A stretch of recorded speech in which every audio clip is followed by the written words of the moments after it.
Hello, this is a short introduction to Xcode and how you can get started creating your very first iOS app.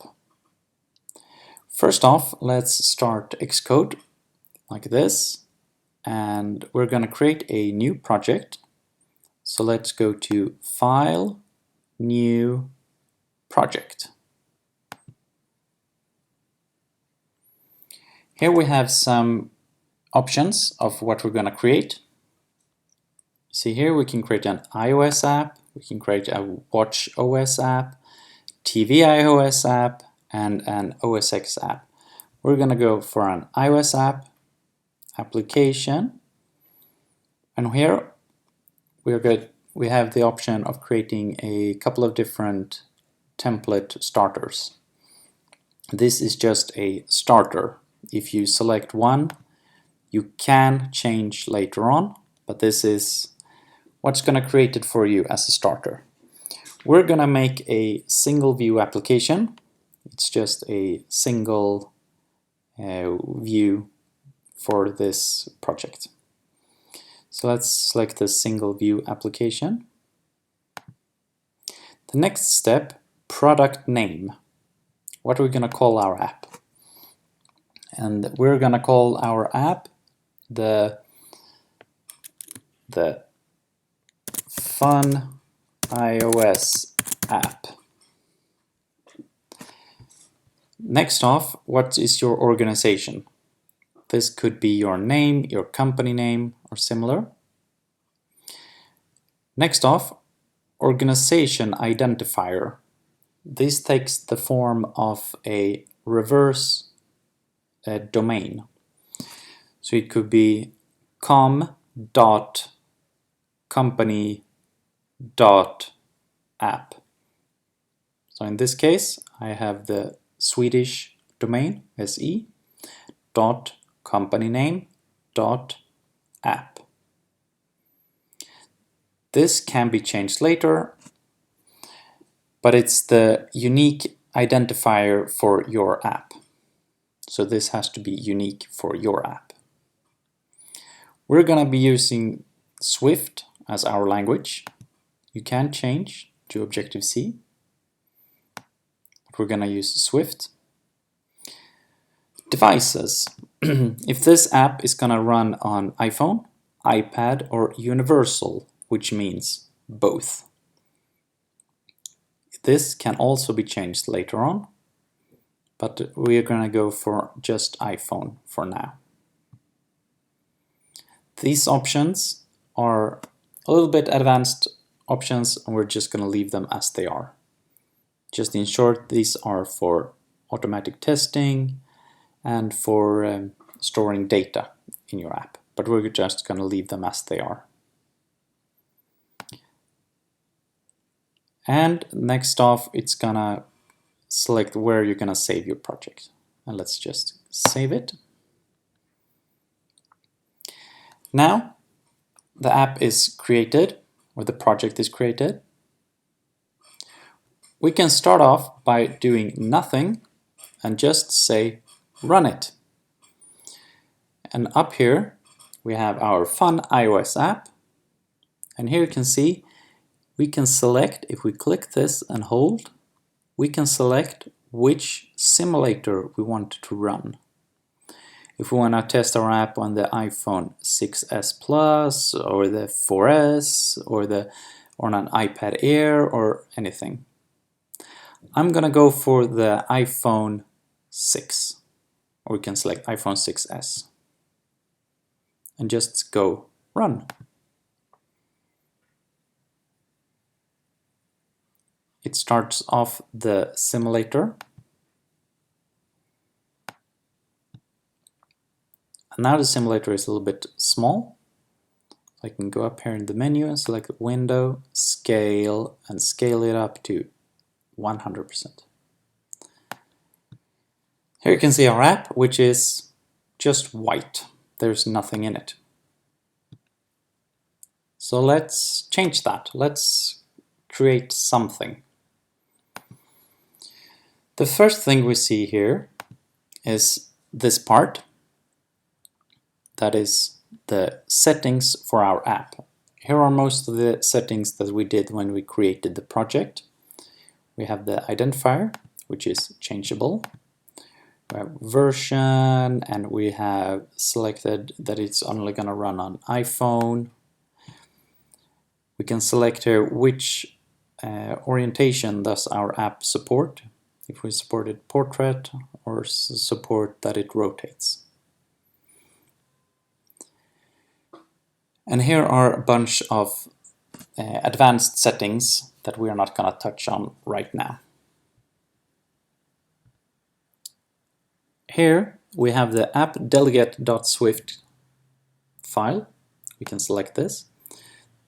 This is code related to the start of the app, and overall this is where the app starts.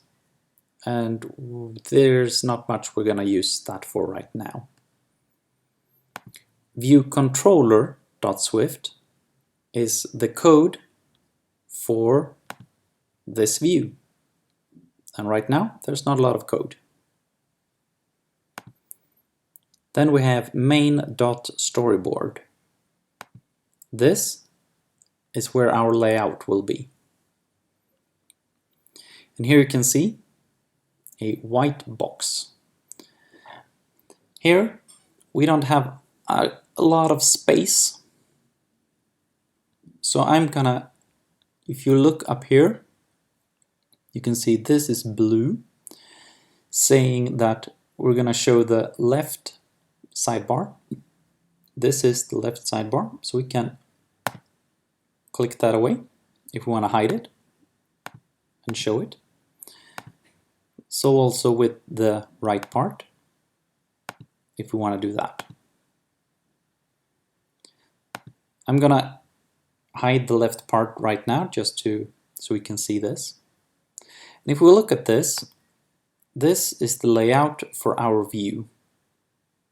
As we can see, it's a square screen. There are no square phones, but this is how they outline it as default. If we want to see how our layout is gonna look on a different screen, we can select there. We select this view, and then up here, this is the settings for what we have selected. So here you can see that for this whole view, we can look at here, size inferred, meaning it inherits the size from previous views. This is the first view, so there's not much to inherit. Here we can say, I want to watch it as an iPhone 4.7 inch, meaning iPhone 6. iPhone 4 inch is an iPhone 5, iPhone 3.5 inch is an iPhone 4, and such. So if I say I want to see how it looks like on an iPhone 4.7 inch, it means an iPhone 6. And this is just how it's gonna look. Doesn't mean it only works on an iPhone 6. It's just a representation of how it looks on an iPhone 6. It's still very much white. So let's add something to our app. Down here is a list of things we can add to our app. Here's a lot of things. Let's just add a little bit of text. If we scroll down a bit, we can see a label, a variable sized amount of static text. Or we can go to here to filter and write label. And you see, there's a label. And all we have to do is drag this onto here. Now it says label. We can select this. Now, with this label selected, this now shows the options for that selected item, in this case the label.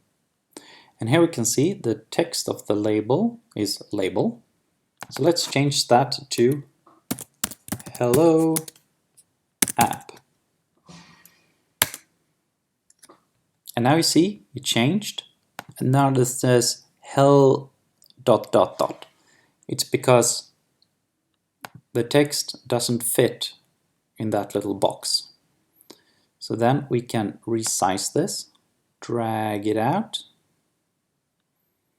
like this. If we just leave it like it is and we save and run again,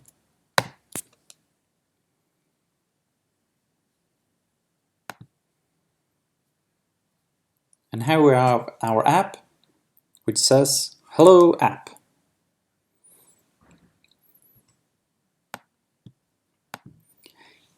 If we want to do that something is actually happening in our app, which would be nice, let's add a button, and let's say that if we click on a button, we're gonna change the text of the label.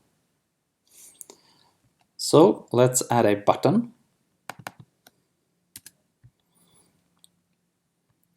So I erased what's in the filter and I go down here. Below label is a button. Intercepts touch events and send an action message to a target object when it's tapped. Sounds way more advanced than it really is. It's a button, you can click it. So I will drag one of those in here. Just pop it down here. It says button. Let's change that. You can either change it over here in the settings. Now this is selected, and here are the options for the selected one. You can either change the text here, or you can double click it here and say click me. Now we have a button. Now I want something to happen. When I click this, I want this text to change. That means I need to write code that says something click, change this. If we select the whole view here, this is a view controller. This is this entire view. If we go to this little icon, you can see here it says class view controller. What this means is that the code for this, what's happening in this view, exists in the file view controller. Let's open this sidebar again. You can see the code is in view controller. Over here we have the file view controller. Here's the code. What we can do is now go to storyboard, and then we're gonna need some code to run when we click this button, and we need a reference to this label and say change the label's text. I'm gonna hide this sidebar again. If we look at this part, you can see we have a few icons. Let's focus on the one in the middle with two circles. It's the assistant editor.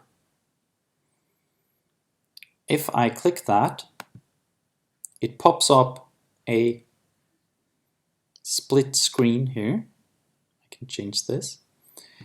Now this is the graphical representation. This is the layout of this view. This is the code for that view. Now I would like to create a reference to this label. I want to be able to change what's in this label. I'm gonna do like this. I'm gonna go into the code here, which says that this is the class view controller. It says this is my file called view controller. It's of a kind of UI view controller.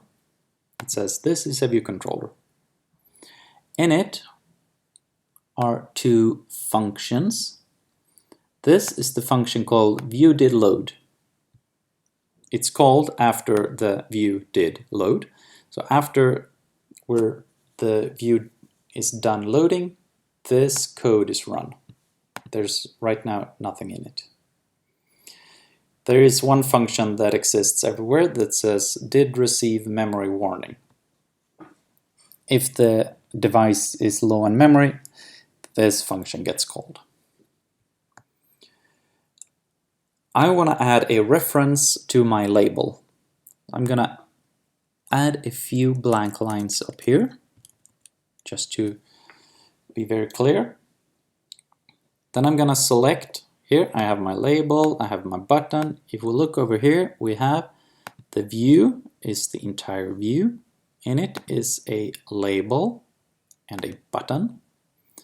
If I take this label and I hold the control button, hold it, and click and drag the label. Now there is a line connected to it.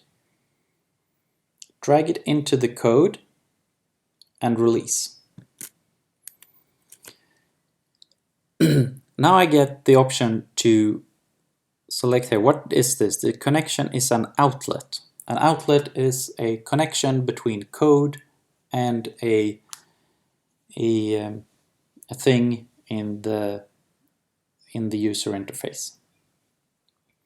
So this is an outlet. The name of our label. This could be basically anything. I'm gonna call it the label. Very boring name. The label. The type, it's a UI label. That's what this type is. It's a UI label. And let's say connect. This means now we have a IB outlet. It's called the label. Here's the UI label. Very good. Now I add to the bottom a bunch of blank lines just to be very clear. And now I want to add code. What's going to happen when we click the button? So I'm going to select the button, do this again, hold Control, drag into the code and release. Connection, outlet. Now I don't want a reference to the button. I want to change this to an action. I want something to happen. And let's say the name. This is the name of the function that's going to run when we click the button. So I'm going to say clicking the button. What's the event? Touch up inside. That means I touched the button and I released inside of it. So I let go of my finger inside. There's a bunch of these. Touch down, which means it's going to happen as I put my finger down. This means it's going to happen when I take my finger off the button, which is the normal. And let's say connect. Now it created a function here which says clicking the button.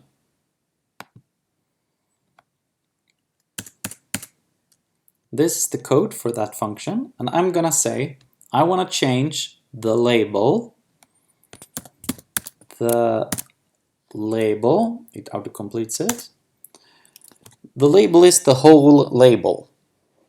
The label with its text, with its size, with its font and everything.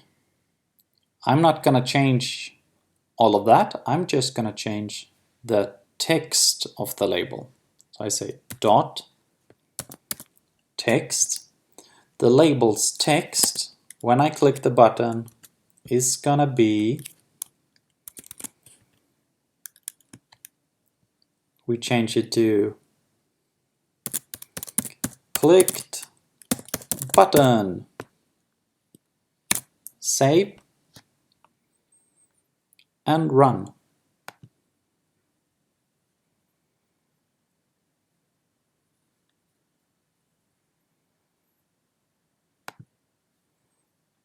And we started the app, and it has a label and a button. And when I click the button, what happens? It says clicked button.